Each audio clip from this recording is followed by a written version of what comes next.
又短好多啊！呢個比較又唔可以話簡單嘅但係佢都幾個 pattern 幾 consistent。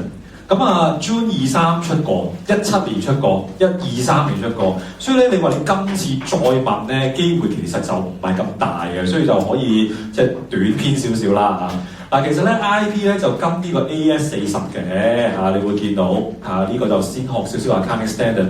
咁而喺 Learning Pack 咧，傳統對於 IP 嘅論述係冇嘅，因為咧佢就當佢好似 PPE 咁咯，係咪先 ？PPE 你當一個自己買翻嚟嘅 flat 或者 land building 咁啦。咁而大家就即係呢度你可以約略嗱，其實你可以自己望一望嘅 IP 咧，其實就個 definition 就係你有層樓，跟住租出去啦。又或者咧買層樓翻嚟就等升值啦，得啦嘛。咁但係頭先有講過咧，就係話如果咧你即係買層樓諗住租出去嘅話咧，咁起碼嗰個嘅基本嘅要求就係 under 個 operating lease 啦咁但係當然頭先你租廁所嗰度咧就係有啲唔同啦呢個就真係淨係物業嘅啫。咁所以咧，如果你話你真係要個 IP 嘅話咧，你租出去嗰個 lease 咧都唔可以係 finance lease 嘅係 operating lease 好啦，咁當然啦，以下嗰啲就唔係 IP 啦，即係呢度長話短少少啦。例如話你自用嘅物業咪 PPE 咯，跟住你起樓諗住賣俾小市民嘅嗰啲係 inventory，highlight 呢度少少啊。嗱，如果咧你有個物業係自己起嘅，揾人起又得啦，冇所謂嘅，即係新鴻基啦，跟住就賣出去俾小市民嘅，呢個係 inventory 唔係 IP因為有時咧係會問 real estate 我哋呢個嘅 module 咁又或者咧係幫人起啦，幫人起就係嗰啲建築公司啦，又或者 under finance lease 如果你咧租俾其他人，而你係 under finance lease 嘅話咧，你係連個 IP 都唔應該入㗎，得嘛？咁呢啲點樣做咧？就我哋呢科唔深究啦，因為實在太複雜啦咁咧求其問你個原因啦點解咧嗰啲上市公司咧有啲物業租出去咧係會用 fair value model 嘅？通常就有上市公司用 cost model，不過比較少啲啦。香港樓價喺呢幾年之前係不斷向上升㗎嘛，所以大家先買唔到樓啫嘛 in general， 係咪先？咁所以咧 fair value model 咧個好處就係點咧？根據 AS40，你用 fair value model， 所有嘅升值同埋減值係會落去邊啊？係咯，唔使蝦你啦，係咪先？既然個樓價不斷向上升，咁即係全部包 P&L， 仲有使唔使交稅啊？好似唔使嘅喎 ，capital gain 嚟嘅，好似係咪好似唔使嘅應該？係咪？即係發達，即係睇住交啱唔使交稅，齋落 P&L， 仲要係 profit before tax 嘅上面，哇不得了啦，係咪先？所以所有做 real estate 嘅上市公司咧，絕大部分而家係有呢個效會衰喎。不斷升嘅嗰陣就話包 P&L， 咁而家假設跌啦，咁點啊？就擺落 reserve， 想問下你明唔明？夾硬嚟嘅去到已經係咪？咁就係咁啦。咁我都要講少少嘅呢個係咪？嗱，如果任何嘅 standard， 你話自己係跟 fair value， 嗰個 fair value 嘅定奪方法就唔係跟翻嗰條 standard。呢個好多年㗎啦，就係點咧？呢度就講完啦就係跟後面呢個，呢個我要講記住咧，而家咧就好多年㗎啦，唔係今年㗎啦而家所有嘅 accounting standard， 只要你話自己乜，跟住係 measure fair value 嘅話咧，就要行 FRS 13啦。你喺 AS40，喺 AS16，喺乜嘅 standard 係唔會教你點樣揾 fair value 啦，你要自己揾呢個揀。呢個好長㗎個 standard， 求其抽一句俾同你考試有關就算啦。我哋有3個 level 嘅，得嘛？咁level 1係啲乜嘢咧？就係嗰樣嘢係一模一樣㗎，得嘛？但係要記住普遍嚟講一個單位咧係冇可能一模一樣嘅喎。你話唔係都係個屋苑啊？哇！你咁樣講搞笑啦，係咪？上面有人掛籃？有冇掛籃啊？吊緊死嗰啲上面成日好平㗎，係咪？咁你咪想自己掛籃係咪？你買嗰個冇㗎嘛，係咪？咁你咪貴啲咯。方向咧，係咪？跟住低層高層咧，個個單位都唔同啊嘛，係咪？所以咧，即係 IP 咧 invest property 就好難係 identical 嘅。即係呢個咧就講緊咩咧？股票嗰啲啊，即係你買一手匯豐，我買一手匯豐同你買一手匯豐係一樣嘅咁樣，咁咪得咯，係咪 called price 咧 active market 啦，係咪？咁正常嚟講咧，如果你係 level one 嘅咧，嗱記住啊。個 writer 未必用 level one 呢個字啊，佢只係會話咧有啲 listed investment 啊，跟住個個都一樣啊咁樣咧，咁基本上個 RMM 咧都唔方會高噶啦，係咪啊？即係例如你個客買咗收匯豐 as at EN check 翻匯豐收市價，做完㗎啦，講我哋冇任何嘢會錯㗎嚇，冇人會錯。你話唔係啊？佢咧擺落 P&L 咧，擺落 OCI 啊，嗰啲另外問題。但係 EN 個 fair value 唔會錯啊嘛，係咪先？不過第二樣嘢咧，呢啲就開始高㗎啦。呢啲咧有啲唔老禮㗎啦已經。嗱 level two 係乜嘢咧？就係、都係有市價嘅，但係就係近似，但係又唔係一樣嘅，得嘛？但係嗰個 market 都係 active 嘅。得啦嘛咁樣，但係呢個都唔可以用落樓啦。但係呢個係好似 derivative 化嗰啲咁啦，又或者咧係 identical 嘅嘢，但係個 market 就 inactive。因為咧 fair value 咧嗰個定義啊，上面有講啊嘛，你要 fair 嘅話咧，一定要有好多 participant 參與嘅。如果你 inactive market， 即係話冇人炒。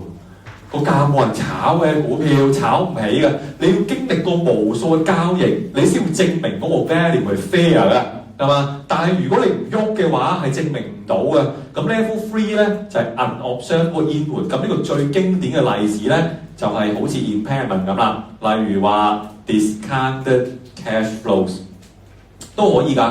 其實呢個都可以用嚟做 fair valuation， 但係所有 cash flow 嘅資訊都係內部嘅，冇人會見到嘅。呢個叫 unobservable input， 即係得間公司知嘅啫，其他外面嘅人係唔知嘅。你點樣估個 forecast 都唔知。以我所知咧，好多嘅 IP 嘅 fair value 咧，都係用呢個方法揾翻嚟嘅。例如係個單位，因為你想租出去嘛，係咪？睇下 future rental 再 discount 係用呢個方法嘅。咁所以咧，反而 IP 咧好多時都會用到 level 3。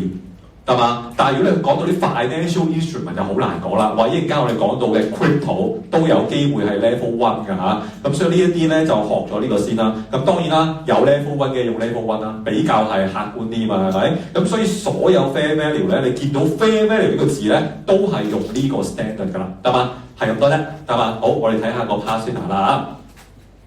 首先咧，佢問嘅咧通常都係 AV&A 啦，咁我就長話短説啲啦。咁呢一間咧就係起樓嘅，咁有甲級寫字樓啦嚇。咁咧呢度有4000個單位咁樣啦。咁呢度會諗到一個嚴重嘅問題，就唔係呢貨嘅，就係 confirmation 嗰貨啊。好啦，咁咧而家呢間公司咧係諗住做 IPO， 小心啲。你下次喺個 Section A 見到佢未上市，但係準備上市嘅咧，咁你要留意下間公司會唔會亂咁嚟啦？因為咧你要上市要符合上市條件咧，你啲 profit 要到位啊，乜乜咪要到位。頭先你學過啦 ，fair value 抌晒落邊度啊 ？P&L 嘛，係咪？叫個 value 啊，做大佢個 fair value， 用咩方法？冇人知嘅，係咪個單位冇過個立噏將來嗰5年 cash flow 風生水起啊，咁樣你中意點做點做啦，係咪先？所以呢一度你小心啲啊！有時會揦嘢㗎。好，後面好啦，咁咧但係最大嘅問題係咩咧？咁樣呢一條咧就問 V&A 嘅主要，好大鑊，點解咧？你同個客傾完咧個 business 好 stable， 跟住咧冇買賣嘅喎，冇買賣啲單位嘅喎，咁呢個已經有問題啦，係咪？小心啲呢度已經係連貫㗎啦跟住咧個 occupancy rate 咧係差不多嘅，非常 stable 80%。嗱咁即係話咧，其實間公司咧基本上個業績應該係好 stable， 即係你唔會 expect 嗰個 IP 嘅 fair value 咧係會大增或者大跌嘅，應該係舊年1000萬，今年咪大概1000萬咁咯 ，roughly 啦，係咪？好啦，咁你之後咧佢就揾咗呢個專家嘅。嘛，咁呢個就成專家拿詐招啦，係咪先？呢個非常好咁所以一陣間咧就會係幫你 go through 埋專家拿詐招呢一招咧你未正式學㗎得嘛？專家拿詐招，不過同 accounting estimate 有啲似嘅，一陣再講啊。好啦，咁跟住之後咧嗰個方法咧個方法就係 income approach 啦，個 assumption 就乜乜乜啦咁樣，咁你要擺翻落去個答案裏邊嘅呢啲有時咧會連埋個方法啦 ，assumption 都俾埋你㗎，你要做 application 㗎，所以呢啲位咧就似 accounting estimate 嘅嗱喳招啦。好啦，咁咧跟住之後俾份數你啦，係咪你要用啦？係咪先？咁你話啦 ，IP 大唔大嚿啊？你話咧？係咪？即係如果識做 audit 嘅，基本上搞掂呢個 item，其他都唔使睇啦。咪俾我你錯晒點樣？呢個數佔0.0幾咁樣，咁所以咧呢個數咧佔好大嚿啊，係嘛？咁呢度咧足咧係佔96% 嘅，得啦嘛？咁所以咧呢嚿數就好大嚿啦。好啦，咁但係你話你咧擺呢個數落去咧會有分㗎嘛？係咪？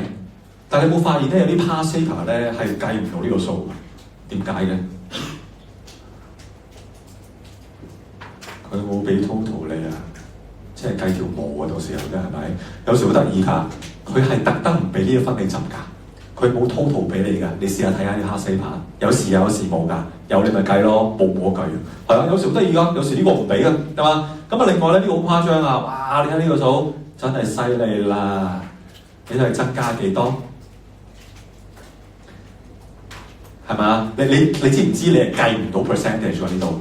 因為咧你用16157咧除以200咧，係啊，跟住咧再應該唔係咁計，應該點計？我16157除以200，啲減1嗰啲咧好誇張嘅，你會計到係8000幾個 percent， 係啊，即係你會交嘥咗你嘅 knowledge level 㗎嘛，咁所以呢一個咧我唔計啦，呢個就超級勁大啦，勁大啦係咪？但個問題嚟啦，你嘅業績係差不多，跟住個 business 又好 stable，咁究竟呢度點解會增加咁多咧？係咪？成個股仔都好唔 make sense，呢度係81倍啊，仲要最尾唔係 thousand 係 million。所以舊年已經係好誇張，今年仲誇張係咪？呢度我都數唔到幾多億啦。所以咧，成個問題都係即係成間公司都好大問題。所以到最尾咧，佢就問你呢個我改咗少少啦嚇 ，evaluate 個 RMM， 跟住就問你 AV&A， 仲有 control risk 就唔使答啦，梗係唔使啦，我都見唔到 control 係咪？咁所以呢度淨係答 IR 咋，所有嘢都非常非常大鑊。仲有疑似有 fraud risk。呢度啊，因為 SUCS 咧最尾個字咧就係 management bias 啊，你想上市啊嘛，咁咪推高啲 figure 啦。好啦，下面呢度咧學啲乜嘢咧？嗱呢條題目咧你可以唔使練嘅，但係最緊要就記呢一個。嗱記住啊 ，IP 雖然你呢屆未必有好大機會，但係專家嗱喳招會成日出現㗎，好多位都要揾專家㗎。咁所以咧呢度就學埋專家嗱喳招。咁呢啲嗱喳招差不多學咗3至4招㗎啦，已經啊。好啦，咁啊當然啦，呢度係最尾嘅高啦，係咪？咁你就可以自己睇下呢個答案嘅。咁有啲嘅字眼都係聯繫到 SUCS 嘅，譬如 subjective 啊、accounting estimate 啊，甚至有 management bias 啊嗰啲咧都會有㗎啦呢度。咁啊當然你自己勤力嘅，你咪練埋佢咯。但係今次 IP 機會係細啲嘅。好啦，咁啊首先咧專家嗱喳招咧就嗱我唔係見過一次㗎啦，你最好都答埋呢個 standard 啦。雖然唔係次次見到。嗱呢個咧點解提 SA500咧係有啲麻煩嘅，我哋去到好後先教埋你啊，因為 Chapter 8G 咧係有一個細嘅 topic 專講點樣用專家啲嘢嘅，我而家教住你啲 keyword 先，到時會有啲 past paper 會獨立問嘅。咁首先咧呢度咧全部大部分嘅答案咧都係圍繞專家嘅嗱喳招，因為你只要做完啲招咧，現實啲 audit 都做完㗎啦。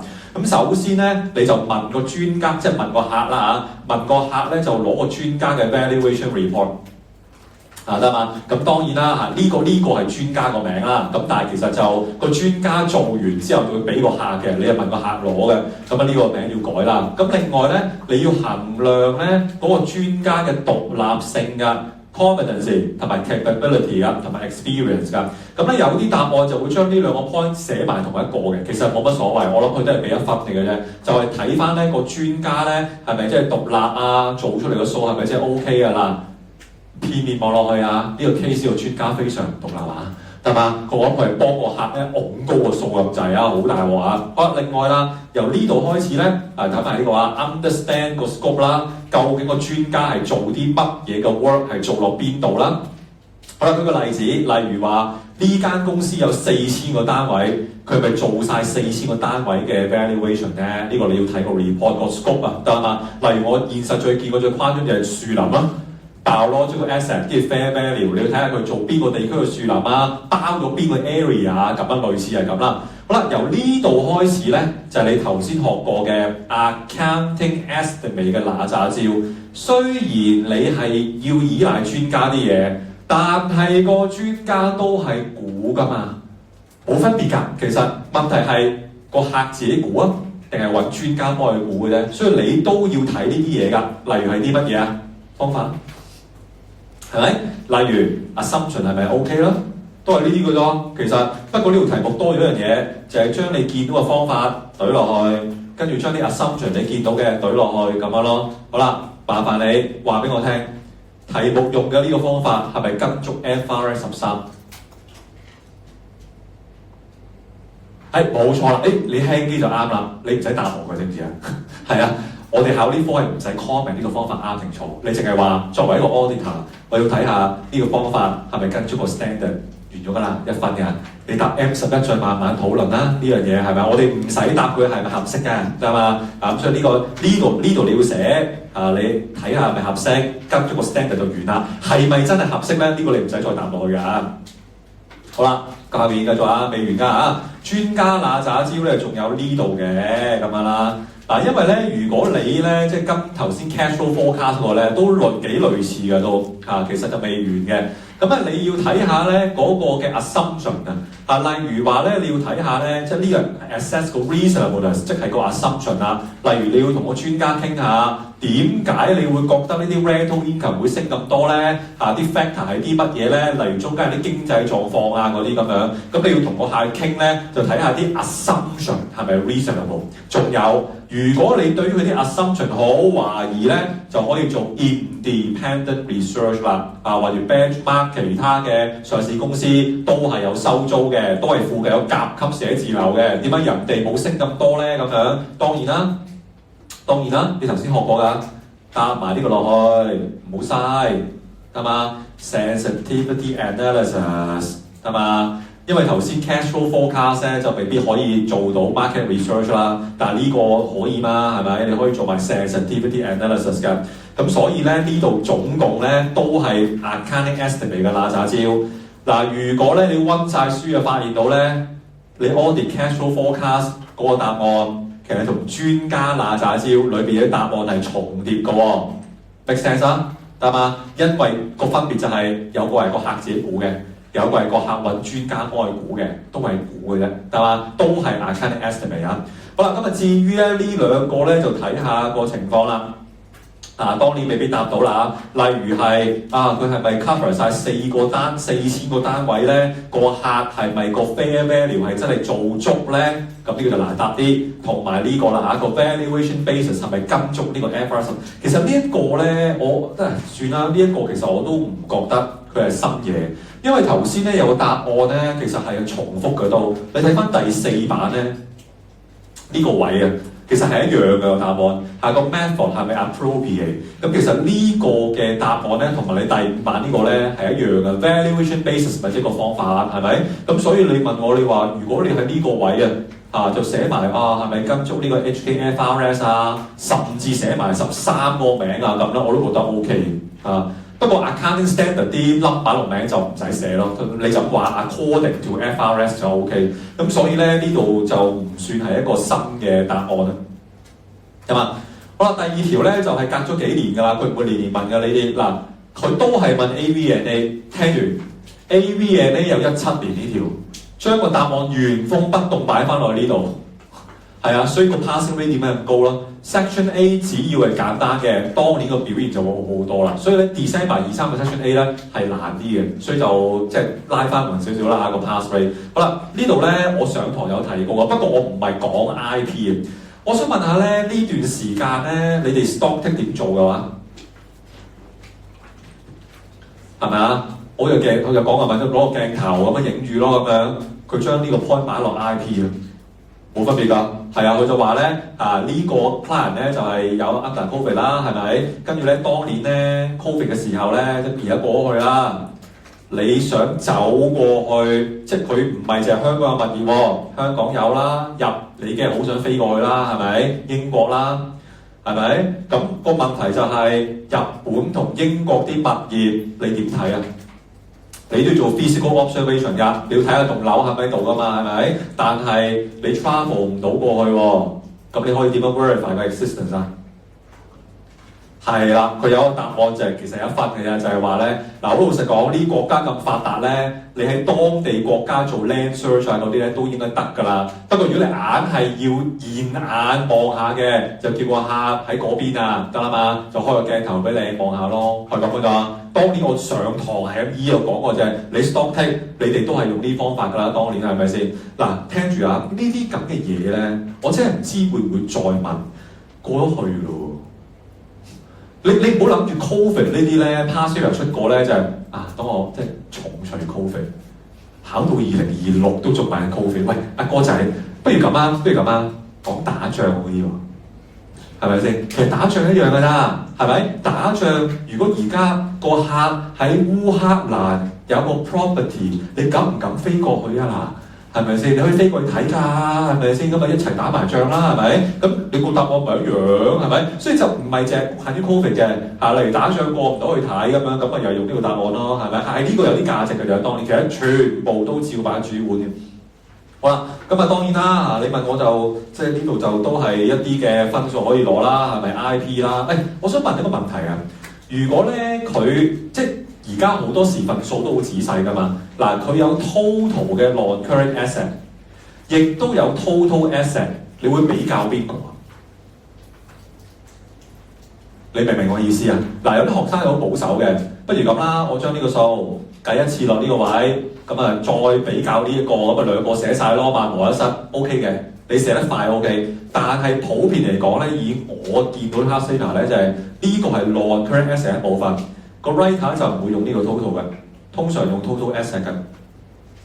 係啊，你可以咁樣去比較啦。不過你覺得呢一分好容易執，我驚有閃失，兩個你都計晒 OK 冇問題，其實都好快啫，係咪？你唔使寫條式出嚟㗎嘛，因為如果咁樣計錯就真係冇得救。大佬，你估你考 M12啊？哇，個 NPV 列晒條式出嚟，跟住逐個 working 比分，我哋呢科冇 working， 將呢個數除呢個數，幾咁等於咁都撳錯就真係冇計。你唔使將成條 formula 寫喺個答案度，我唔會俾分你嘅。個 final figure 嗰個 percentage 你啱就俾分，得嘛？你唔使寫條 formula，我冇見過 formula 嘅，係得嘛？喺我哋呢個答案咧。好，後面咁所以咧就呢度就咁啦即係part B 咧就唔講住啦，因為呢一個咧喺8G 咧嗰啲 past paper 係有提過嘅。究竟你要問個專家乜嘢問題？即係類似係問佢你有咩能力啊？你有冇 qualification 啊？俾張卡片睇下，即係嗰啲咯。8G 有答案嘅。咁所以呢一度咧我諗我唔 highlight 啦，你自己睇下啦。Evaluate 個 RMM、existence 同埋 V&A 係咪 ？Assess control risk 唔需要，跟住問 audit procedure。非常簡單啦，咁所以呢一度咧，值得研究嘅答案咧就應該得一個嘅啫。RMM 呢一 part 你自己操啦呢個就 high 嘅，本身係 low 㗎。即係如果咧你而家 Covid 解禁咧，嗰啲 IP 咧嗰啲 existence 係通常冇乜大 risk 嘅，睇到㗎嘛，落 land search 㗎嘛，你估頭先嗰啲 CIP 咩？實滾滾啊嘛，個單位係咪？咁通常都 low 嘅，但係呢個就 high 咯，因為係 Covid 嘅緣故啫。咁 V&A 包都 high 嘅啦，係咪？呢個就正常嚟講都係嘅。咁跟住後面咧就係即係來自呢個 chapter 8G 嘅。咁要問啲乜嘢嘢？其實呢個答案咧喺 8G 有條短題目係一模一樣嘅，記住係一模一樣，照鉛嗰度照抄落嚟。冇懸念得嘛？好，後面呢個可學咯，係咪？咁你都要做 land search 嘅。咁我相信嗰啲日本、英國都應該做到嘅，我相信啦你 site visit 呢個梗係局限於香港啦。咁呢個你就唯有 apply 咯，係咪？下次咪講打仗啊，即係唔知咩事又 travel 唔到過去咁樣咯。咁你就可以咧做一啲 virtual 嘅 site visit， 呢個擺落 StockTick 都 OK。例如話咧當然啦，個吊詭嘅地方咧就係佢可以假設到個客飛到過去，結果客就開咗鏡頭俾你。但係明明係你同佢都飛唔到過去喎，係咪？但係佢就唔知點解可以 video call 你啦，唔知點解，可能佢嗰邊有 staff 啦，我唔知啊。anyway， 咁呢個可以買落 StockTick 嘅，例如打仗咁樣嗰啲都可以，一分半分咁樣啊。咁valuation 就仍然係用翻頭先個答案啦。嗱，好老實講咧 ，TOC 就唔會答噶啦。呢啲咁嘅 technical 位，梗係用專家嗱喳一招 substantive 搞掂佢啦，仲做 TOC 咩？嘥時間，係咪？咁所以 IT 咧就係咁啦，即係長話短説。好，我哋學下 intangible asset 啦。嗱，首先咧 intangible asset 咧就喺 learning pad 有嘢嘅，跟住 standard 都有嘢。嗱，我就加咗 crypto 落去，遲早都問㗎啦。因為咧 crypto 咧喺22年開始咧就真係越嚟越頻密，但係好可惜22年嗰個題目就唔係問正 crypto 嘅，係問一啲 FI 嘅嘢。跟住舊年咧上屆個 COE 咧，亦都話有個客係 trade crypto 嘅，但係問 ethical 嘢，即係問 COE， 遲早就殺落 RMM 㗎啦。如果今屆你哋考見到 crypto 咧，我俾你個答案，你差唔多照板煮碗懟落去咧，係可以過10分嘅。但係真係記住拜神喺度最尾，黃大仙就係拜呢啲嘢，你真係中到真係不得了，真得你哋識。但係最弊成街都係我啲 notes 咧。唔係淨係得你哋識咁多老師入工啊嘛，逼科又會散出去咁樣，即係希望你哋唔好啦。anyway 好啦，先講啲簡單嘢先啊。嗱，其實呢個咧喺現實都幾難 audit 嘅，因為個問題即係咧，你聽講得唔錯啦。第一，主觀性好高啦，係咪啊？因為好多時候咧，呢啲 intangible asset 咧會有啲 impairment 嘅問題噶嘛。咁你要 assess 嗰咩 VIU 啊、fair value 呢啲咁嘅固之然啦，係咪？咁所以咧，個 learning pad 都話呢個 IR 係高咯。得嘛？咁但係佢呢個 point 咧，最主要圍繞嘅係 AV&A 為主啦，得嘛？呢個主要係 AV&A。咁另外咧，佢就話咧，其實嗰啲 intangible asset 啲 transaction 咧，有時都幾複雜，呢個係同意嘅。但係有時可能會唔同啦，會過分地複雜啦，同埋係耐唔耐出現一次，或者每出現都幾 material。所以咧，其實啲 control 咧就唔係咁有用嘅。因為個問題就係 control 擺落一啲日日發生嘅嘢就幾有用嘅，但係你突然間有個issue share cap 100萬咁樣，你好難會有 control 噶嘛。咁所以呢一個咧亦都係嗰個嘅特色啦。咁另外有時有機會甚至揾專家啦，係咪？但係揾得專家嘅咧都係 AV&A 呢個位㗎啦。assess impairment 啦，或者用 revaluation model 假設可以用到嘅話咁樣。咁所以咧，但係呢個 area 通常都用 cost model 為主。好啦，咁跟住之後咧，嗰啲 impairment indicator 就係呢一啲啦。咁呢個我唔再重複啦，因為 PPE 嗰邊介紹過啦，係咪？好啦，咁跟住佢我就唔知啦嚇。佢就話咧，其實同 PPE 差不多嘅，佢可以有個 register 就記錄啲 intangible asset。我就未見過我啲客有喎。好老實講，除非個客極多 patent 嘅啫，即係嗰啲版權嘅啫。如果唔係咧，就未必有啊。所以呢個你要小心啲咧。Fixed asset 就好多客都有，但係 intangible asset 有冇 register 就 it depends 啊，睇下佢有幾多個嘅啫，得啊嘛。咁呢個就未必有啦。咁樣咁其他 control 都冇乜㗎啦，呢個 area。咁咧，由於咧嗰個 nature 比較獨特咧，其實 analytical review 就唔係咁有用咯。唔係完全冇啦，睇題目啦，係咪？例如佢係都要你用數字揾 RMM，咁你咪照揾咯。但係我講 substantive 啦，例如話你睇到個客盤數即係 day one舊年冇 intangible asset，咁因為佢唔係成日發生㗎嘛，係咪？舊年0啦，今年100萬，跟住就問話，咦？點解今年多100萬嘅？買咗咯，傻仔，明唔明啊？我點答你啦？係咪先？即係你嘅意思係日日發生嗰啲，你都可以分析下啲 trend 嗰啲咁樣。但係佢一係有，一係冇，咁你好難分析。咁所以呢一度就比較唔係咁有用咯。但係你可以用嚟問 RMM 嘅。好啦，後面啦。咁呢度就係直接佢冇講 TOC table 啦，直接講 substantive 啦。咁所以呢一度咧比較問得多嘅咧，都係呢兩個㗎啦。即係 asset 係咪？咁呢一個咧又睇翻咧，即係好老實講呢度就類似咧 PPE 嘅都。呢個其實有啲似 PPE 嘅呢個位啊。例如睇翻啲 purchase invoice 啊、payment 啊嗰啲都可以啦。咁啊呢一個一陣再講啦，因為咧 recognition criteria 即係下面啊好快講咧，就比較咧係多用喺 research and development 嘅。呢個係問過2次嘅。因為呢個係比較 judgmental 嘛，值得考啦，係咪呢一個？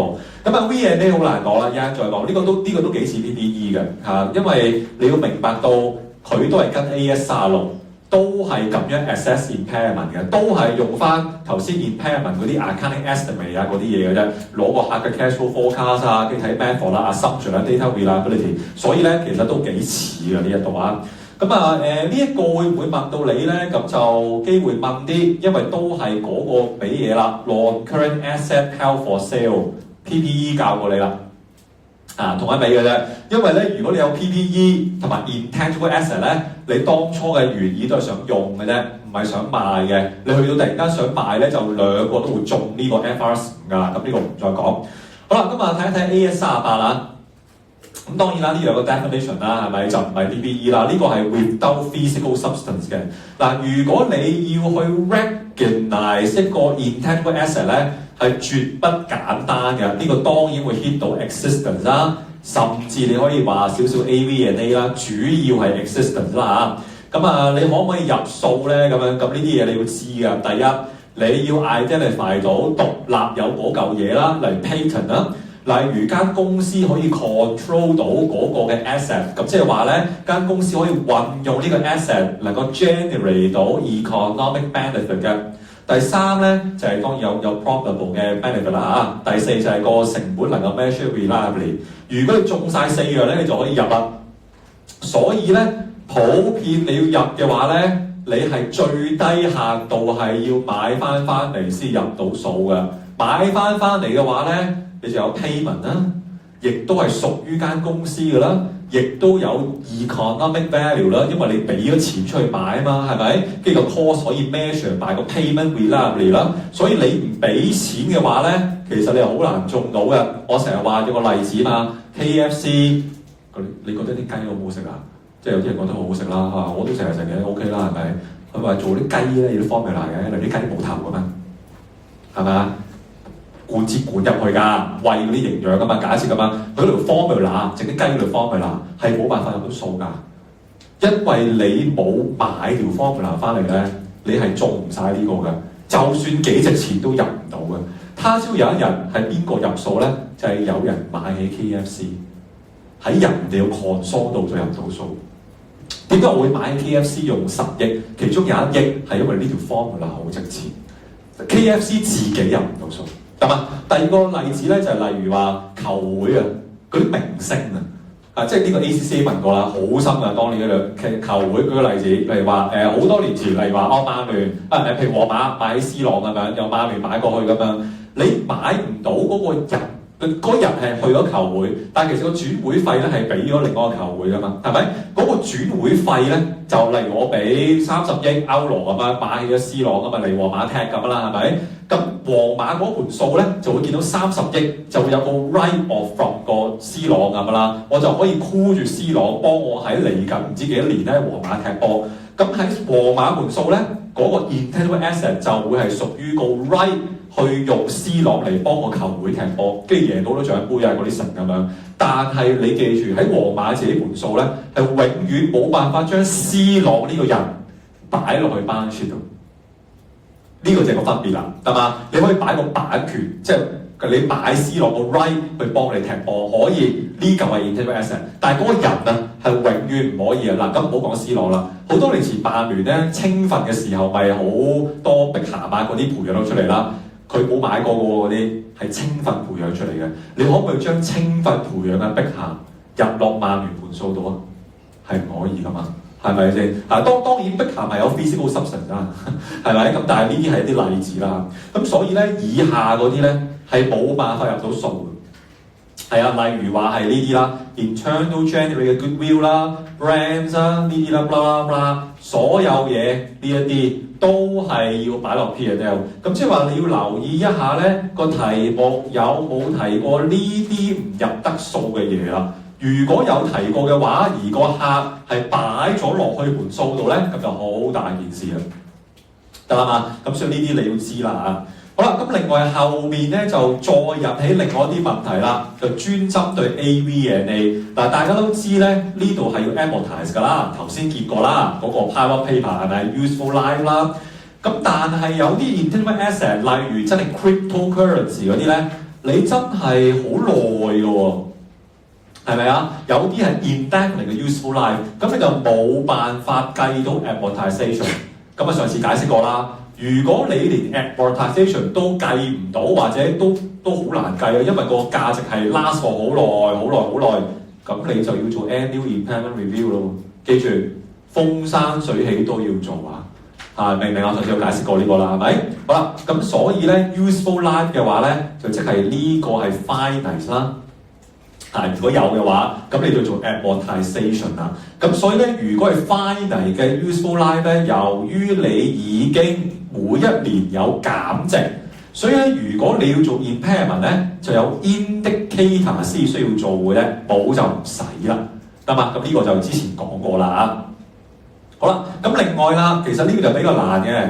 嗱，你咧可唔可以用 regression model 咧？唔係唔得，係可以嘅。聽住啊！一定要有 active market， 不過咧好老實講 ，intangible 嘅嘢有冇咁多係有 active market 咧？舉個例子 ，KFC 嗰隻雞嗰個 formula， 你覺得有冇 active market 咧？係咪去信和就可以有人 trade 咧？係咪？你明白到有啲嘢真係好難有嘅喎，所以咧大部分情況都係 cost model。make sense？我同意，係嘛？就唔係唔得睇下有冇 active market 咯。不過呢個 point 咧用到及後嘅 crypto 就麻煩啲嘅，咁所以呢一度咧就係 AV&A 啦，得啦嘛。好啦，咁另外咧 R&D 係另外一啲嘢嚟嘅，咁 R&D 咧就會係你知啦 research phase 咧就要擺晒落 P&L 啦。咁但係呢個又唔係最危險嘅地方，最危險就係明明係 research phase 嘅。但係你個客就想 cap 晒落去，冇咁蝕底嘛，係咪先？咁所以下面呢個就係個問題啦。嗱，你要去到 development phase 咧，你先至可以入數嘅，係咪？咁所以咧最大嘅問題就係、個客咧就仍然喺 research phase， 但係以為自己 cap 得就亂咁 cap 晒落去。所以21年咧就問過類似嘅嘢啦，就係、是、問佢 cap 嗰個 risk 咧好大喎咁樣。咁如果你要 cap 得咧，係要中晒呢度嗱，我唔係叫你寫落去啊，我唔係叫你寫落去，你要知㗎。例如話你個 project 要即係有 technical 嘅 feasibility 啦，可以完成到啦，同埋個 asset 係可以完成到，係可以賣啦，同埋可以賣到啦。可以 generate 到 future economic benefit 啦，跟住有足夠嘅 resources 去完成個 project 啦，同埋咧所有成本都可以 measure reliably。例如你整粒藥丸，係咪？你都要整完之後嗱，我唔知點解啊 ，Covid 都完咗啦，係咪 ？Covid 嗰粒藥仲未有嘅喎，而家唔知仲要幾多年，即係可能到我哋死嗰刻都仲未有藥食嘅喎，係咪？而家都仲研發緊。咁所以咧，如果你話你研究呢啲咧，要中晒呢啲嘅嗱，不過咁樣啊。我唔使要你寫啲字落答案，不過如果去到終極目標，你真係冇嘢可以答咧，你用 IRCI 配合啲字咧，係有機會有轉機。不過呢個實在係太過 rare 啦，我寫住先啊，未必需要用到呢一招啊，得嘛？但係你若想知道咧，你要 cap 啲 development cost 咧係非常非常困難㗎，因為要記住。呢啲嘢係你自己整出嚟㗎，普遍你自己整嘅嘢係冇得入數㗎，呢個係唯一一個 exception 啊，得嘛？所以咧個門檻係好高好高嘅，唔係話你唔 cap 得，你整到樣嘢出嚟可以賣到嘅咁咪得咯，係咪？但係中間要經歷好多年啊。我諗另外呢一個咧就專係針對 goodwill 嘅，就係 FRS 3啦。其餘嗰啲就普通 intangible asset 啦，咁 goodwill 咧都會喺呢個 area 度問㗎，咁呢度就要講少少啦。咁第一個咧就係 goodwill 嘅 formula 啦，你 mark 住 A 啦，呢個 mark 住 A。咁即係話咧，如果你個客係有買起間公司嘅，先至會有 goodwill 㗎嘛，平時唔會無啦啦爆出嚟㗎嘛。咁所以呢個咧會喺 console level先有啦。咁第一個數咧就係個 purchase consideration 就會係入 fair value。嗱，下面呢啲係變數嚟㗎。有機會係會擺落題目度再考你㗎呢一啲。咁呢度一陣再講先啦。咁呢個就要 stay at present value 同埋 fair value。咁呢個就係 mark 住 A 先。好啦，咁跟住後面咧就 mark 住 B 啦。咁啊 B 咧就係 NCI。即係如果你學 M11咧，你 console 係差唔多必定會考㗎啦 section A， 咁你就會見到呢條formula㗎啦。咁 NCI 咧就有兩個方法嘅，咁一陣再講。咁其實 goodwill 咧嗰個 definition 係咩意思咧？就係將 A 嗰粒數，即係頭先你見到個 purchase consideration， 咁呢個就係 A 啦。咁跟住之後咧就加埋咧 NCI 嗰粒數，咁即係呢度咧就係 A 加 B 啦，得嘛？M11就要睇數字啦咁另外咧就減走 C 呢粒數，呢粒數就係佢買起嗰間 subsidiary 咧喺買起嗰日嗰個 net asset。咁呢一度加多個字未完㗎，係 fair value of net asset， 唔係淨係睇 book value呢度係 fair value。所以咧 over 呢個字咧其實就係講緊減啦。得嘛？咁即係簡單講句就係 A 加埋 B 結減 C 啦。咁呢嚿數就係 C 啦。Fair value of net asset of subsidiary 得嘛 ？A 加 B 減 C。咁所以咧，如果你計完個所謂正數嘅話咧，咁你就可以擺落 intangible asset 啦。咁但係咧叫做 annual impairment 咯。所以問親 goodwill 咧，都係問你 A、V&A 為主㗎啦，因為咧計數過程又複雜啦 ，impairment 又主觀啦，仲有大家上次見過㗎嘛，有機會用 CGU 嘅方法㗎，暫時未考，暫時未賴到咁遠所以通常都係問 A、V&A 嘅。好啦，咁但係個問題係咩咧？嗰個 net asset 咧唔係 book value 喎，係 fair value 喎。請問你覺得呢個使唔使估㗎？係咪？我當你 A 唔使估，當埋你 B 都唔使估啦，嗰粒 C 都要估啩，係咪啊？所以咧問 goodwill 都係離唔開呢啲㗎啦，係咪RMM 啦、IR 啦，係咪要估啦？好啦，咁當然啦，呢個我唔 highlight 啦你咁好彩計到負數嘅，咪落擺落 P&L 咯，呢個 gain on bargain purchase 係咪？嗱，咁NCI 有兩個方法嘅，一個咧就係我哋叫 fair value 嘅方法，一個就係 proportionate sharing。比較咧，我唔知現實係用邊個方法多啦，係咪？如果你用下面呢個方法嘅話咧，你就將 C 呢粒就乘以 NCI percentage 嘅，即係話咧，如果你睇翻呢一粒數咧，就係下面嗰粒 C 啦，一樣嘅，一模一樣嘅。你下面用 C 嚟計 goodwill 咧，上面 NCI 就係攞住 C 粒數乘以20%乘以25%，咁就會計個 NCI 㗎啦。得嘛，係咁樣嘅。咁如果你用 fair value 嘅方法咧，就睇下咧嗰個嘅 subsidiary 咧係唔係上市公司啦。通常如果個 subsidiary 係上市公司咧，佢有 trading price 㗎嘛，係咪先？你就比較容易都啲用呢個方法例如話個 subsidiary 喺你買佢當日就係個市價係10蚊咁樣，你用10蚊嚟乘咯咁樣。咁呢個普遍咧就係用喺啲買起間上市公司嘅情況，就比較常見啲。你買間 private company 咧，就通常用下面呢個方法多啲，係嘛？咁呢啲就係 goodwill 嘅 definition。前面因為咧 goodwill 已經出過啦，唔知會唔會玩嘢呢度好啦，咁你玩嘢嘅話咧，就唯有玩呢啲位嘅啫，就係咁啦。有冇聽過呢個？如果你咧一開頭就現兜兜俾100萬嘅咁嘅冇問題啦，係咪？但係你可以1年後先俾㗎嘛，1年後先俾你要點入數？present value 咯，我又係估啦，係咪先？另外啦，下面呢個咩意思？我買起間 subsidiary， 如果1年後發生某啲事情，我要俾多50萬。可以發生，可以唔發生，係咪？呢個叫 contingent consideration。我唔理你 day one 就要估佢會唔會發生。如果佢會發生嘅，有 fair value。就算佢唔係太大機會嘅，可能都有 fair value，得嘛？咁你就要估佢咧有幾大情況會出現啦。揾 value 話做啦，係咪先呢啲？咁再加上可能咧嗰個 parent 咧係會用自己嘅股票咧嚟去買嘅。咁當然呢個比較簡單啦，係咪？就用翻當日嘅 market price 啦。咁所以咧呢個咧，你可以話啦，呢個咧近 level 1機會都幾大嘅。嘅，係嘛？如果間個 parent 係個上市公司咁樣啦，咁但係如果咧你係嗰啲咩 deferred cash consideration 呢啲啊 contingent consideration 呢啲咧，你有機會即係用到 level 2啊，甚至 3咁咧，咁你係大鑊啦，得嘛？你見到 fair value 呢個字就要聯想起佢係 level 1定 level 2定 level 3。如果嗰間嘢係上市公司，全部有 trading price 嘅 level 1。簡單得嘛？任何嘢都可以撈呢啲嘢落去個題目度啊，咁啊越出越刁鑽㗎啦嚇。好，我哋睇下 past paper 啦，由淺入深啦嚇。希望今日可以講得晒啊呢一個。好啦，咁我哋咧就睇一睇第一條。嗱，首先咧點解呢一個公司會有 intangible asset 咧？因為佢係開發 online game 㗎，自不然有版權嘅問題啦，係咪？咁所以佢開發出嚟 game 咧，佢要攞申請版權㗎，其他人係唔可以抄㗎，一抄就告咗甩褲啦。咁所以咧呢間公司咧係會有 copyright 嘅，得嘛？咁啊都幾多啊，4000幾萬啦咁樣。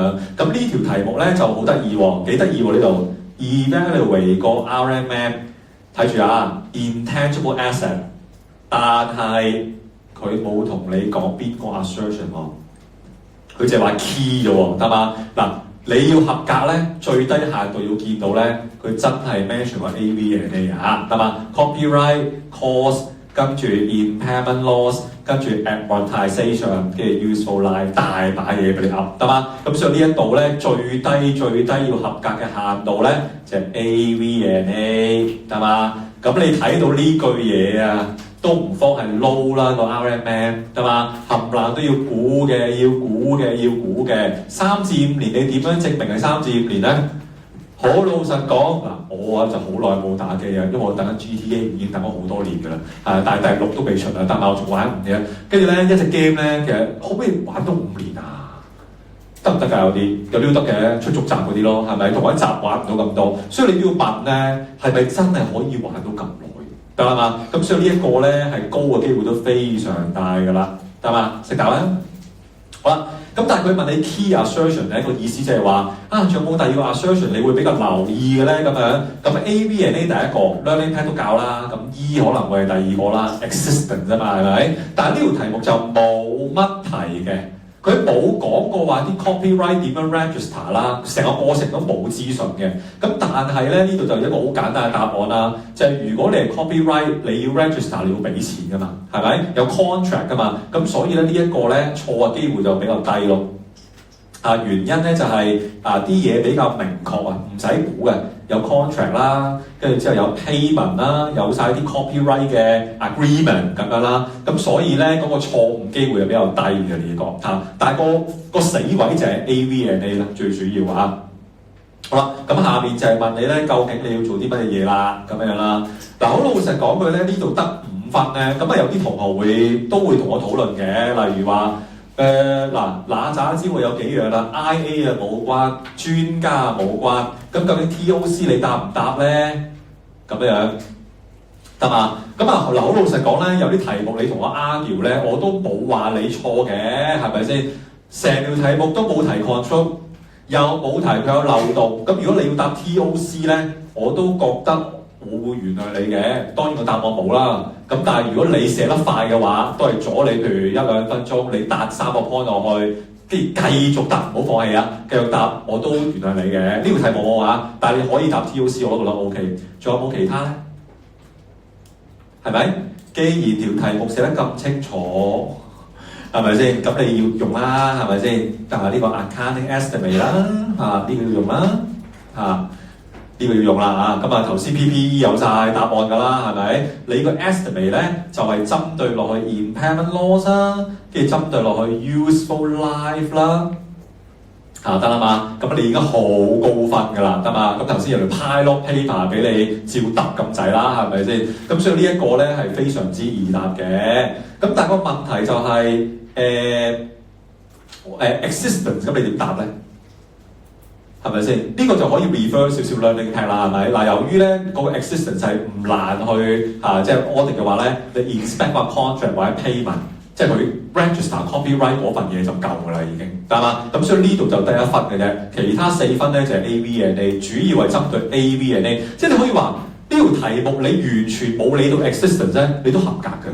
基本上你有冇發現啊？好多位咧都係針對 AV&A 呢個位啊。咁所以就成條題目嘅解釋就係咁啦嚇。呢度就係個 RMM 啦 ，existence 佢唔係擺好多嘢啫因為有 objective documentation 嗰個重分點係 AV&A， 下面佢得1分係針對 existence 啫。agree 個 copyright with 個 purchase agreement， 所以咧呢度就係淨係下面全部都係 AV&A。有 amortization 啦，跟住有 impairment 啦，又係用翻 VRU 個方法啦，得嘛？咁所以咧呢一個咧就係 AV&A 又係問個客攞 cash flow， 所以你要記住咧，有時有啲問題就係你係識，但係你寫得有幾快嘅啫。呢啲咁嘅揦喳招一定要背㗎嚇 ，impairment 係成日出現㗎。希望你頭先 cash flow forecast 嗰啲 procedure 你要背咗佢，到時見到呢啲5分啊、6分啊呢啲咧，你得10分鐘㗎咋。其實着咁樣揼落去就搞掂㗎啦，係咪？好似呢條咁樣幾容易攞分，係咪？但係唔好成日都鉗啊，係咪？唔好嘢都要鉗先識寫啊！呢啲可以練㗎嘛，平時啲答案係一樣㗎啫喎，係咪？好，第二條。呢條就有啲問題啊！記住啊，任何 pass rate 見到 June 14咧，你要 hold 住啊！因為當呢個 pass rate 咧就直線下降啦，係咪？我冇講過啊呢個，我真係唔記得啊，因為我有少少老人痴呆啊，好似我冇講過啊。June 14個問題 pass rate 好低，跟住我寫封信嘛，我冇講過啊。係啊，寫封信俾工會啊，7版紙㗎。嗰時工會嗰個 associate director 咧已經走咗啦。我就話：喂，呢份卷好有問題喎，因為我估佢轉咗 writer 啦。喂，呢條有問題，嗰條有問題，嗰條有問題，嗰條有問題。咁結果咧，佢就打電話嚟同我傾。係啊，我寫咗個 email 俾佢啦，咁樣跟住佢就同我傾。呢條點咧？呢條點咧？咁樣咁啊就其實就幫助唔到嗰屆 pass rate 啦，因為你改晒卷啊嘛。咁到下一屆呢屆我記得係突然間插水變成34嘅。咁啊，因為我呢封信咧就造福咗啲學生。下屆變成36，係咪好有幫助咧？係咪？後來我發現到原來咁樣寫 email 俾工會係非常之唔好嘅，佢哋好唔中意。我 email 俾嗰個 module 嘅 AD， 再 email 俾佢上司，再 email 俾嗰個部門最大粒個，因為我識最大粒嗰個，因為以前係 EY 嗰啲 trainer 嚟嘅，過兩重。咁所以咧，佢哋就好唔中意你 email， 因為仿如好似係你 send 晒俾我上司嘅讀我啦。係咪先？但係我一定要覆你喎，因為你咁樣 formal through 公司 email 一定要覆。自此以後我就冇再講，因為後來我聽翻係佢哋唔係咁中意，即係好似覺得佢哋份卷咁嘅有問題啦。寫7版紙喎，我有晒 word， 有晒題目 demonstrate， 我話你咁樣問人哋唔會識答嘅喎，條條都差近乎有問題。咁但係佢到最尾即係後來我知道佢唔係咁中意。好啦，嗱呢個咧就你見過㗎啦 ，PPE 嗰條咧。見過㗎啦 ，PPE 反而 OK 嘅，呢度唔係好 OK。咁佢就做電視嘅，咁啊你知啦，電視要揼好多研發啲錢㗎嘛，係咪？嗱呢度第一個問題就咁啊，嗱你都覺得有問題嘅呢度應該，佢咪俾5個月啲數你嘅，係咪？你要做 analytical review 啦，咁 revenue 啦，係咪？例如話呢度咁樣1350啦、1400啦咁樣，咁你當然可以 annualize 嘅，但係其實一樣嘅啫。1400除1350減1咧。其實呢度約莫咧就增加4%嘅啫，咁都幾 stable 嘅。好啦，咁跟住之後咧，佢就有段文字就問你啦，就話咧，其實咧你做緊analytical review 就發現到咧間公司成個 R&D 嘅 expense 咧，嗱佢呢年冇問你有冇 cap， 其實睇個牌面就冇 cap 到嘅，咁即係話咧你可以話。佢淨係得 research expense 啫，佢未去到可以 cap 得，即係全部擺落 P&L， 因為佢講 expense 啊嘛，全部擺落 P&L， 咁咧就增加咗70%。好啦，咁佢就話咧頭嗰5個月咧，比舊年咧已經增加咗70%。好老實講句，如果啲電視款賣得越來越唔好，佢抌好多 expense 去研究新嘅電視款，有冇問題㗎？唔係好大問題啫，係咪先？當然你會懷疑佢有冇 overstay 嗰啲啦。咁佢就話啦，嗱你而家就揾緊 RMM， 跟住之後咧就解釋一下咧你嗰個嘅 audit consideration 啦，即係你考慮啲乜嘢啦，唔使講低中高啦，係咪？跟住之後咧就講咧你要做啲乜。好啦，嗱佢題目當年就寫得好衰嘅。第一佢好長啦，寫得係咪？第二樣嘢就係你自己睇下。佢叫你 focus on R&D 嘅 recognition， 係咪？跟住之後咧，咁啊都算啦嚇。呢度似乎好似問你 cat 佢又唔係喎，佢問你咩咧 ？occurrence 啦，跟住 cut off 啦，跟住 presentation and disclosure 啦。呢三個 assertion 咧，同埋前面呢個字咧 recognition 係唔係咁啱碼嘅喎？唔係全部啱碼嘅喎，係咪？跟住之後咧，最大問題係咩咧？你係要我每一個都講 RMM， 跟住每一個講做啲乜啊？定係你想我點嘅咧？咁但係你要我講係3樣嘢，你俾6分我嘅喎，會唔會孤寒得滯咧？係咪？咁後來咧，你睇個答案就發現到咧，原來佢咧個 audit consideration 淨係講 RMM 咧，就淨係 on occurrence 嘅啫。嗰啲 procedures 就 cover 晒3樣嘢嘅。咁你呢個英文係寫埋一齊噶嘛？明唔明啊？我意識唔到噶嘛，我就將呢啲問題同工會講咗咯。我就話你可以咁考，但係你一係分數俾多啲，譬如10幾分，一係你就寫得清楚啲。RMM 淨係 focus on occurrence，procedure 係 focus on 呢3個，咁啲人咪識答咯，係咪 ？procedure 咪呢度答2分，呢度答2分，呢度答2分，咁樣咯，係咪？咁仲有咧，佢呢句都緊要嘅。你寫翻個 accounting standard 係唔會有分，咁當然 OK 啦。呢個我不嬲都提你㗎啦，係咪？咁所以呢句冇寫錯嘅，得嘛？咁所以咧，佢寫成份卷啊，充斥住呢啲位置，唔係咁清晰咯。仲有佢個 analytical review 係寫錯咗，佢咧將呢個數咧同埋 revenue 做比較。阿哥仔，你抌啲錢落科研度，咁即係未研究到啦。咁你有乜可能將呢個數對比落已經賣咗嘅電視度咧？你明唔明啊？呢4% 增加係賣緊舊嘅電視，跟住你將呢個數對比落 R&D 嗰度，哇！你睇下佢 overstate 得幾緊要，因為呢個增加70，咁啊點啫？同呢個數冇關嘅喎。喂，你做 analytical review 係要揾2個有關嘅數先對比到，當然你係揾唔到啦。呢條題目係咪？因為呢條題目佢就係俾呢4個數你。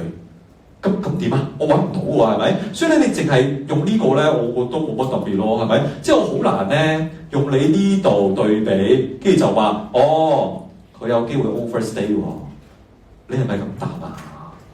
個 analytical 嘅立論都錯嘅，係咪先？你唔可以同 revenue 比較噶嘛？你賣緊舊電視，同埋你做啲新電視出嚟係兩回事嚟噶嘛？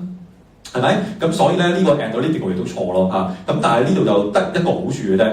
個 procedures 咧係有 TOC 3部曲嘅，點解咧？因為呢個係 income statement item， 好得意㗎。呢樣係就唯一一個可取嘅地方啦。點解咧？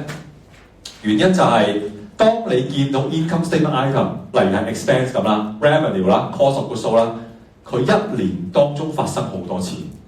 如果你抽 sample 做 substantive 咧，你點做都做唔晒，係咪？咁呢個就係搣翻基本概念。當你 substantive alone 你覺得做唔晒嘅，你就要選擇開始做唔做 TOC 咧 ？Assess control risk 啦，做 walkthrough step 1同2啦咁樣。所以呢條題目咧，一見到 income statement item， 你就要考慮做唔做 TOC 或者係答 TOC 3部曲。呢個係經常性都 work 嘅。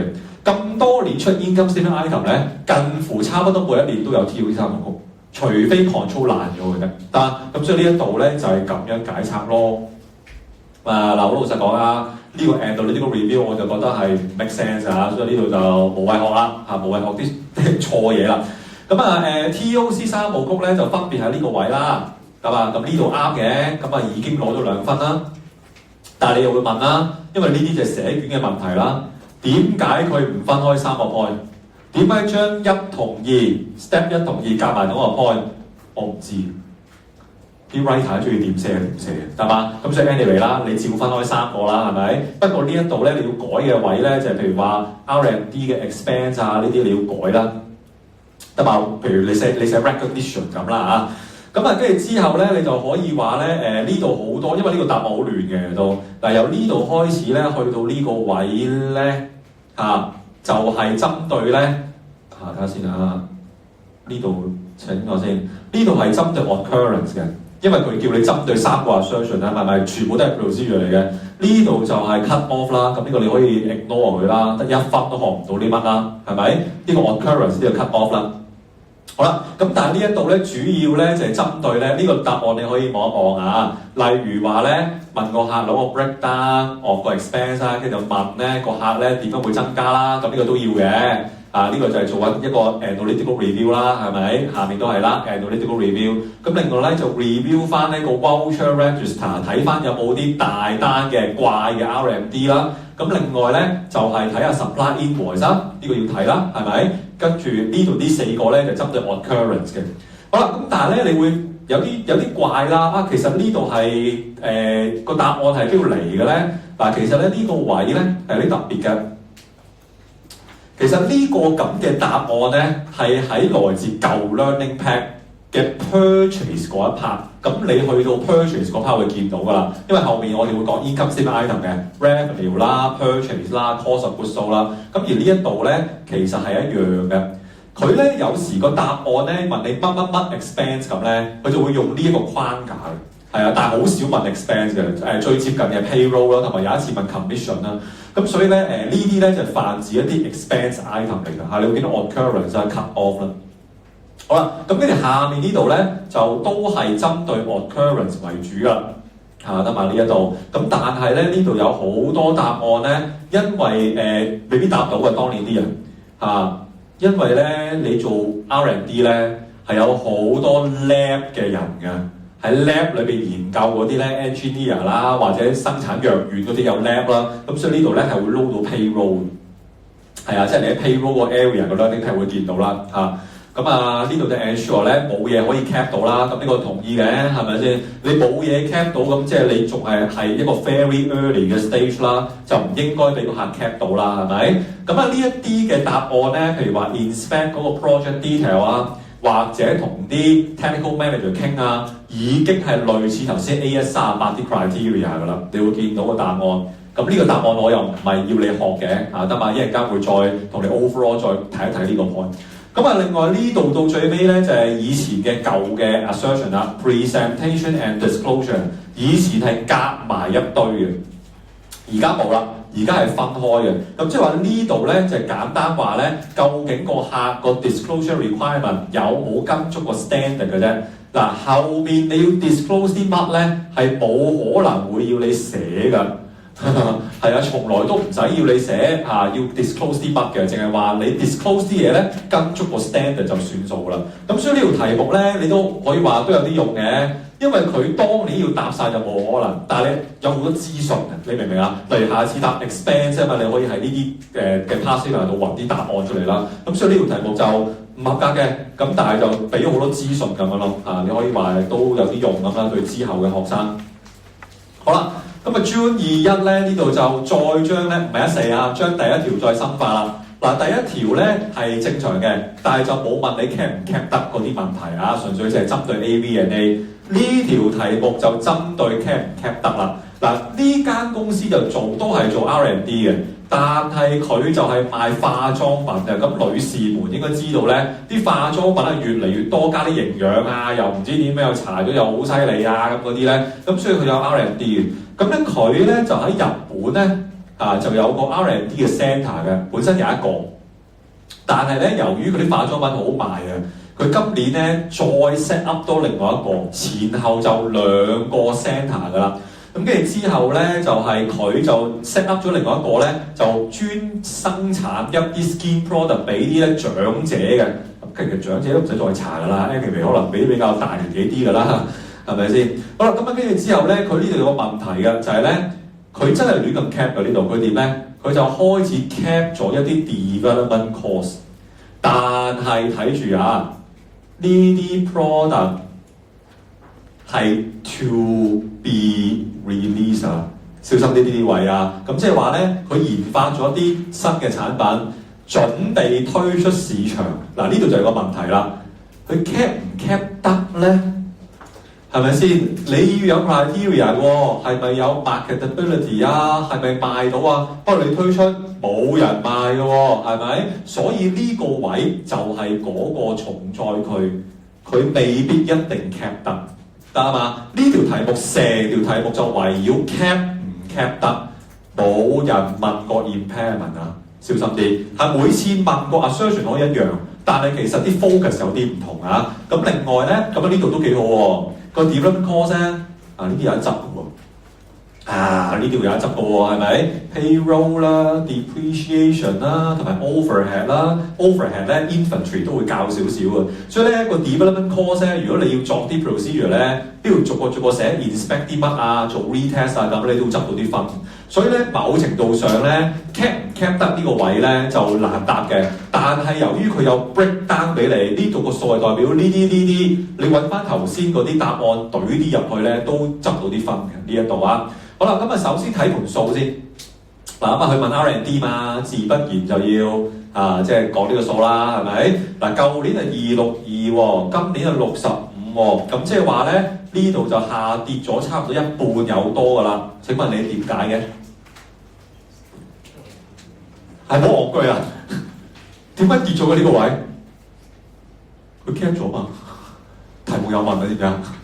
冇嘢簡單，會跌咗咯，係咪先？咁都 make sense 啦，係咪先？所以你會見到咧，下一版嗰個 balance sheet 咧，就會見到喂咁 cap 咗咪佢，咪升咗咯，係咪先？所以呢度好 make sense 啊，舊年0啊，今年310啊，係啊，所以頭先個數跌，咁呢度咪升咯，簡單咯，係咪先？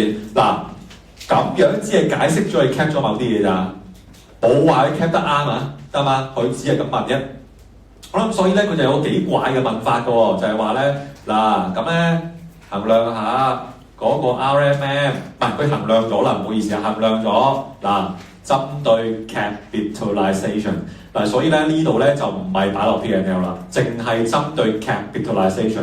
你可以話咧呢個 assertion 係近似 E 同埋 AV&A 佢 cap 咗啦咁樣。雖然個答案我就唔同意佢寫 completeness 啦。anyway 咁呢一個咧就係佢就 set 咗係 high。咁佢呢個就好無聊啦。identify 咧邊一個 item 係會有影響，咪就頭先嗰兩個咯，係咪先？跟住咧就係呢個好得意啦。UQP 問你你同唔同意啊？咁基本上都同意嘅。係咪？因為個客亂咁 cap 機會都幾大㗎嘛，咁所以咧呢度你 agree 咧個機會都好大㗎啦，係嘛？呢個係 high 啦。咁下面咧就難答啲㗎，真係，因為咧個 audit procedure 係針對佢 cap 唔 cap 得嘛？呢個係幾特別㗎，針對 cap 唔 cap 得。嗱，首先咧佢個答案係有提 TOC， 不過可能有啲學生就會覺得。喂，其實咧呢啲咁 technical 嘅位，我答 TOC 都未必有關㗎啦，係咪先？我都同意嘅。咁所以咧呢一度咧有幾個位咧可以幫你攞到啲分啦。例如你 refer past paper 啦，因為頭先嗰度題目都有啲 R&D 嘅 step 啦，係咪先？雖然就未去到 cap 唔 cap 得個位，但係可以回應翻咧頭先第8版呢啲 material cost 你要做啲乜啊？呢度 payroll 做啲乜啊？咁都有啲分嘅，少少啦都有啲分嘅。咁另外咧就要去睇下咧，由於 cap 唔 cap 得咧，呢度都係有啲 accounting estimate 嘅嘢喺裏邊㗎。例如個客認為咧有 future sales 啦，跟住個市場有啲老人家會買我哋啲 skin product 啦，咁所以啲 method assumption data reliability 咧都可以擺入去嘅。得嘛？咁如果你能夠擺到呢啲嘢咧，你應該就合咗格㗎啦。雖然個題目有少少關於 TOC 嘅 step，你唔答都冇所謂，因為有人會覺得呢個位未必答到 TOC 嚇。咁所以咧呢度就依家再睇答案啦。好啦，咁首先咧就呢度會有分數啦 ，agree 啦。我就好唔同意呢個答案啊。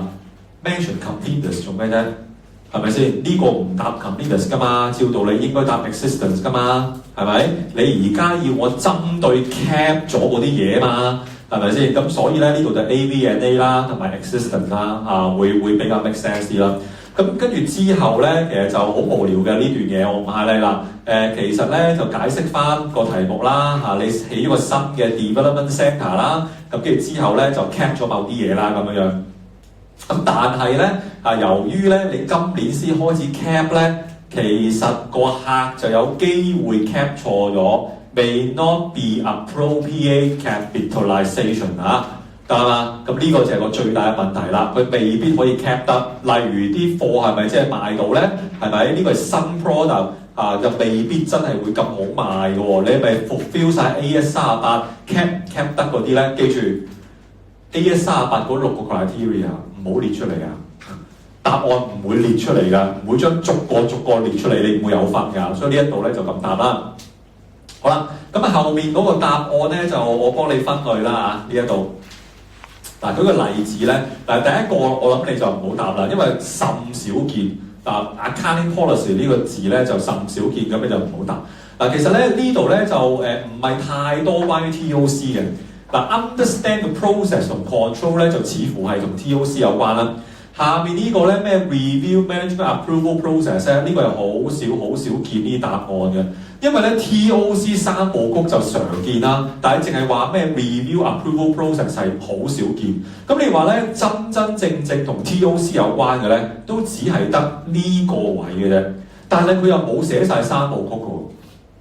係啊，好怪嘅喎，所以你寫晒三部曲咧，呢度頂籠得1分嘅啫。咁但係其實呢個就你唔答都冇所謂，反而咧 inspect invoice 啦 ，confirm 啲嘢係跟足 AS38，呢個喺 June 14個答案係有噶嘛頭先，咁所以咧你能夠運用到呢個答案咧已經有分㗎啦。頭先 past paper 係有㗎呢一個。咁另外咧，下面呢度咧呢幾個答案咧就類似係同 accounting estimate 有關啦。例如係你點樣 estimate 個 future benefit 啦，跟住咧嗰個 process 係點樣做啊？啲 assumption 係咪 make sense 啊？係咪？咁呢啲咧就係同 accounting estimate 嘅嗱喳招咧係有關嘅，明白未？咁所以咧，如果咧呢條題目我話一個，因為呢條題目就幾多分啊？7分，咁你要攞3分至4分你合格嘅話咧，只要喺 past paper 揾到啲啱用嘅，再用呢嗱喳招就夠㗎啦已經。呢一度啊，咁中間呢個你可以不理啦。咁你問我 TOC 呢條題目就冇正式答嘅，得啦嘛。咁呢個係比較算係難答㗎啦已經，因為learning pack 列嗰啲咧普遍係比較即係片面啲啦 ，past paper 會比較有用啲啦呢個 part。好啦。不過我諗可能今日即係只可以講埋呢個，因為都 cryptocurrency 又唔係難嘅，但係即係都要講少少啦，始終比較熱門啲。呢條題目咧就係、一條問 goodwill 嘅，但係其實 goodwill 咧喺之前咧主要問過2次嘅啫，2次都主要問 impairment， 係啊，就係 VIU 啊嗰啲咁啦，就易答啦係咪？呢條題目就反方向，佢問你點計，佢俾埋個 calculation 你。係啊，會有呢啲情況㗎。QP 就有時玩呢啲嘢啦。好啦，咁咧佢個 background 就係買咗間10 得嘛？跟住之後咧就係俾咗個 calculation 你。咁你都知道佢唔係 focus on 問 impairment 啦，係咪先？佢咧俾完個 calculation 你之後咧就問你嗱，你要做啲乜嘢啊？係咪？我哋以上嘅 goodwill calculation 嗱。你係都要中個頭埋去答 impairment 就真係冇得救，幫你唔到啦，係咪？人哋擺到明唔係答 impairment，當然啦，咩叫你 describe 啲 all the evidence 呢個就好無聊嘅，呢個冇意思嘅。佢呢度咧就即係話咧，你做 procedure，舉個例，你要 inspect 個 share purchase agreement，咁個 agreement 咪就係 evidence 咯。係啊，你實會描述㗎啦，係咪先？所以呢度你可以不理㗎。好啦，呢度咧就係頭先所講嘅。consideration 係咪？呢度 goodwill calculation 就係 A 啦，佢冇問 NCI， 不過下次可以問，係啊，下次可以問 NCI， 呢度冇啊，咁呢度就係 C 啊，因為 你知 NCI 計法通常都係 based on 呢個再乘 percentage 㗎啦，係咪？咁所以呢一度咧就 C。好啦，咁咧如果嗰個audit procedure 咧係點樣咧？咁樣嗱，首先咧幫你分析一下啦。嗱，係咁依望一望，你會見到有冇嗱喳招可以用咧？都唔係冇嘅，因為你揾 fair value， 有機會嗰個客就揾咗 value 話佢稱啊嘛，係咪？咁呢啲咪 PPE 咯，係咪？啊 fair value， 咁即係話第一招嗱喳招你可以用嘅係咩啊？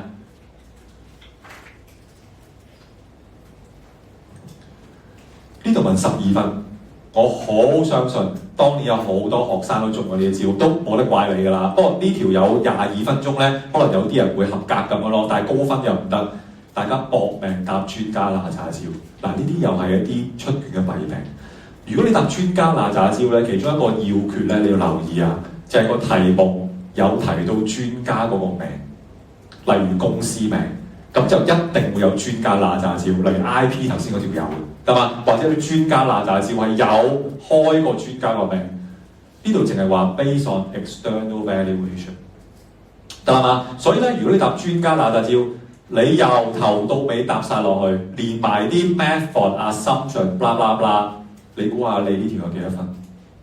我相信，喂，你答晒嗰啲 step 都要時間㗎，係咪先？你以為自己已經攞咗一半分，好可惜。你睇下答案，佢得一段。嗱，我可以同你講咧，佢唔係冇嗰啲 keyword 喺度嘅喎，你睇住喎 obtain valuation report。跟住之後 assess 能力 method data 乜，你總共攞到幾多分啊？呢度如果成版紙都要12分，呢度頂盡俾你攞3分，我諗大概2至3分左近。淨係答專家嗱喳照，你以為自己攞到6分，原來呢度得2-3分。咁即係話個理論就係佢冇專家嘅名開俾你。你答晒嗱喳照專家，最多都係得2-3分，因為佢將專家嗱喳照嗰6至8個 point 集中喺呢度，好 brief 咁寫一次，結果2至3分。我相信當然有不少人係咁炸專家嗱喳照落去，佢唔想答其他嘢，得嘛？咁所以呢一度咧就冇辦法啦，唯有咁提你嘅啫，小心啲啊！呢個 point 咧全部字你學過嘅，最弊就係冇開專家個名，你係咁掃落去咧，頂盡都係俾你執2至3分嘅啫，因為佢想你答其他嘢，得嘛？睇住繼續，好啦，咁仲有冇其他嘢可以答咧？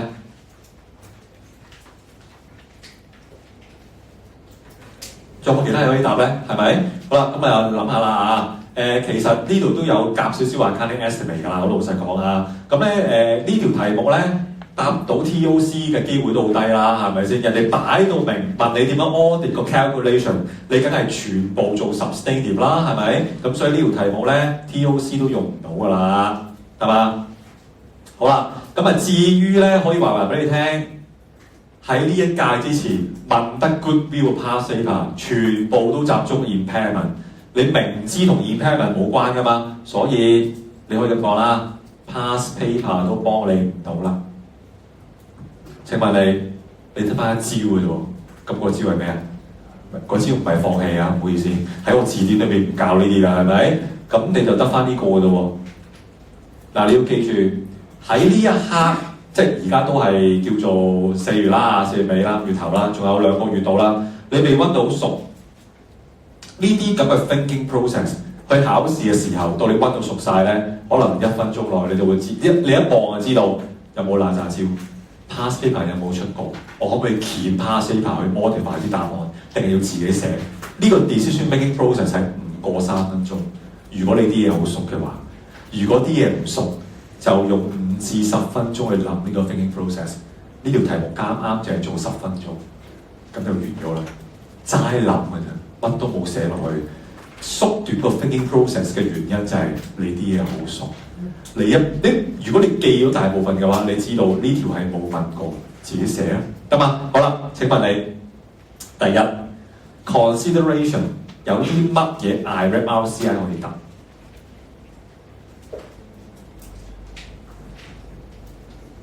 嗱，如果你唔睇答案，你又諗到攞到分嘅，咁就過關㗎啦，係咪？請問你買一間嘢翻嚟，你一定會有啲咩 inspect 到？第一。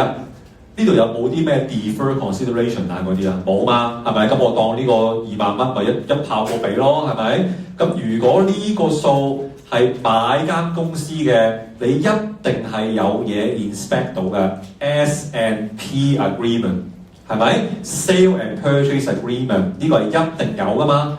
喂，大佬你買公司啊，你會買棵菜啊，係咪 ？S&P agreement 會有啦。另外，如果你呢個數唔玩嘢嘅，咁即係你要俾錢啦。係咪？你要俾錢嘅話，咁你咪 inspect 個 bank statement 咯，係咪？啊，當然你明白，下次個 writer 可以再喺呢個數度玩嘢嘅喎 ，deferred consideration 啦，係咪？啊 contingent consideration 啦，跟住擸埋 fair value 或者大扎嘢咁啦，所以呢啲咧絕對下次可以再變嘅。咁但係呢個字咧就用 inspect 啦。好，再做個數嚟咯喎。嗱，呢度你當你答咗專家那詐招，咁啊當你過關啦嚇，呢度答專家那招。好啦，咁啊請問你，如果嗰個 subsidiary 咧有呢啲 PPE，你估你可以做啲乜嘢嘢咧？其實呢度都幾多嘢可以答嘅，但係有個字係比較少見嘅。記唔記得 O 字係咩意思啊？observe 啊嘛，係咪？咁如果個 subsidiary 有啲機器啊、有車啊咁樣，咁你咪可以做 physical observation 咯，係咪？嚇，仲有喎，呢度未完喎。Learning Pad 有教過你㗎。如果個客咧有車咧，你可以 inspect 啲乜嘢證明係屬於間公司嘅？係啦，呢啲要諗到喎，呢啲就要睇熟啦。Learning Pad 會諗到啦，有 license 㗎嘛，係啊，呢啲咪可以 inspect 咯。所以你可以去睇實物啦，或者 inspect 呢啲 motor vehicle license 啦，或者船啦，係咪？好啦，好老實講咧，當你學晒成個第4課咧，呢條題目只係得一個難度嘅啫，就係唔夠時間答。請問你呢個係咩嚟㗎？呢個我唔當 PPE 啦。有一條 past paper 問過 leases 嘅喎，係不過係咪21年打後咧？我唔記得，但係我會有教嘅嗰陣時都因為呢個都遲早問㗎啦，係咪？係有一個 chapter 講 leases 嘅，跟住之後就講 leases 咧，要 obtain lease agreement 啊 ，recalculate 啲 lease 嘅 expense 啊，跟住又再計翻 present value 啊，中間有啲 estimate 嘅嘢啊咁樣，淨係呢度都起碼6分。係啊，如果你熟嘅話，所以呢一度咧已經好多嘢答。好啦，另外啦，其實呢度咯，一嚿數嚟嘅啫嘛，係咪啊？嚇，跟住之後啦 ，cash and bank 你要做啲咩啊？呢啲唔使寫啦，係咪？咁我又唔用呢個字咯。咁多 past paper 問我 cash and bank 你會做咩啊？邊個字啊用？嗱，你未熟呢啲字眼，可能你未必運用到咁靈活啦。C 字係咩意思啊？係咯，點解唔使 confirmation 啊？有同我話 inspect 嗰個 bank statement 都可以 confirmation 咯 ，cash and bank 啊嘛，係咪？我可以 send 翻 confirmation 㗎。咁另外啦 ，AR 咧 confirmation 咯 ，AP 咧都唔得啫，係咪先？你能夠 RCI 去到呢啲地步嘅？一分。個問題係咧，你寫咁多個一分，你未必個個都中到，但你寫得好快啊！個問題係你咁樣嘅話，你乜都唔使睇啊！喂，12分，我嘔20個 point 俾你，唔係中晒啊！我要執6分啫，唔係咁難啩？如果你寫到20個 point，但係呢條題目有啲人寫6個 point， 寫完專家那打招就走人啦，乜都唔答啦，係咪先？我未講一個，其實有一個最容易嘅，呢個都未講。呢個數你要做咩啊？你咧翻去試下將呢個減呢個減呢個加呢個，你發現呢個數係都啱嘅。你咪想以為我講唔啱啊？你知唔知有時我哋老師揾到真係唔啱㗎 ？M12啦，我估，因為好多數字計咧，真係有試過咁樣加係唔啱。不過你作為一個 auditor，呢度有個字幫到你㗎。又1分。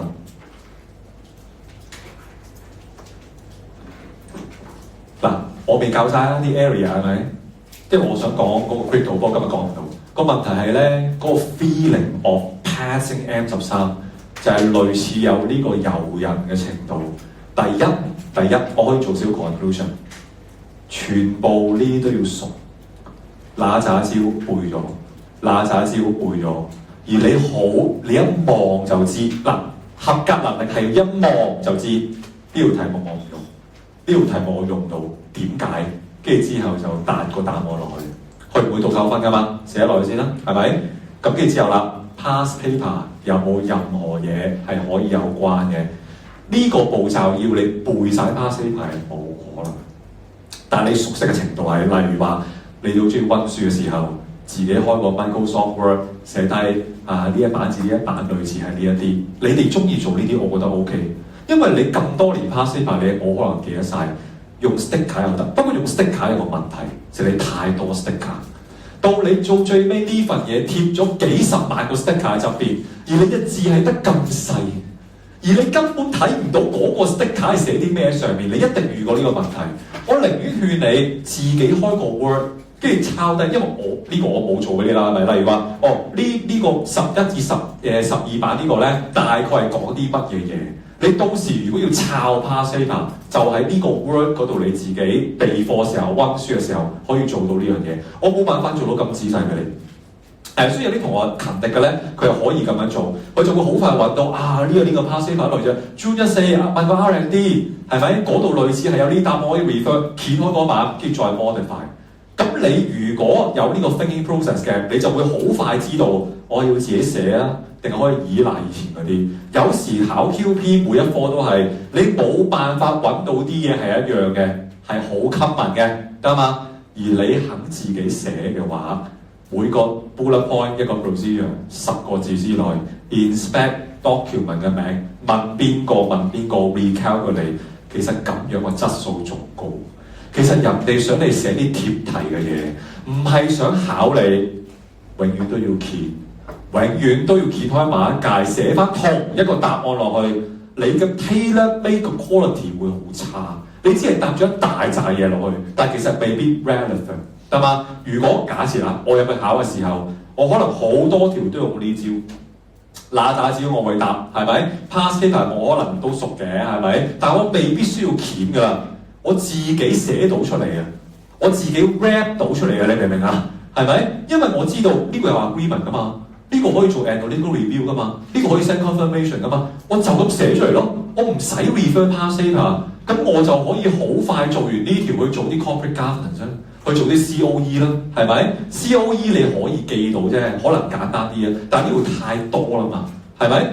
基本上呢個已經係一個小小嘅 conclusion 嚟㗎。第四課，你嘅熟嘅程度能夠做到咁嘅 feeling 咧，你呢個課文起碼問30分、35分、40分，合格個學生類似係咁樣做到。嗱，如果你考個刻未做到咧，你就用好多時間鉗，咁你合格機會就會低咗啦。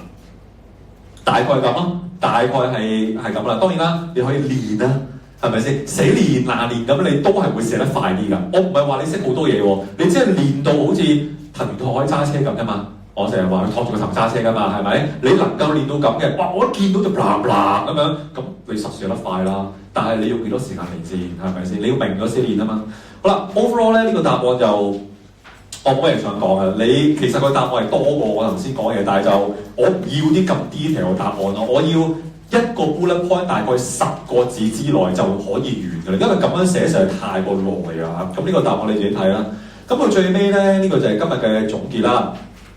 呢度就真係好陰功啊！呢個佢就話咧，有啲學生係咁答專家嗱喳招，我相信我知點解啦。但係呢句寫得唔啱嘅，佢話呢個 beyond 個 scope， 咩 beyond the scope 啫？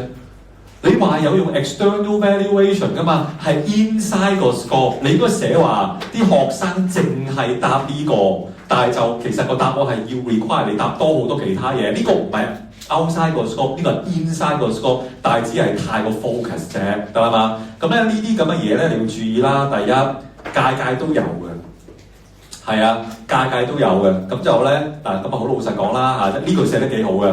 通常我哋都會 test impairment 佢咁寫嘅啊，所以以往問啲乜同埋將來未必有一定關係，得嘛？問題係話呢個我同意啊，其實要合格唔係好難嘅啫，你肯用 info、direct ROCI， 你要12分攞6分，我同意喎，係唔難嘅喎，好可惜香港學生就係衰呢樣嘢，死操爛操 past paper。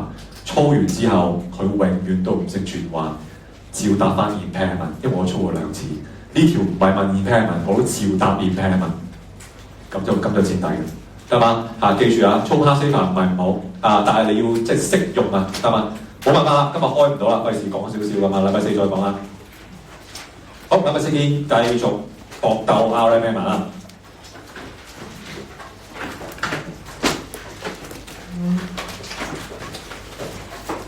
同埋禮拜4會派 material 得嘛？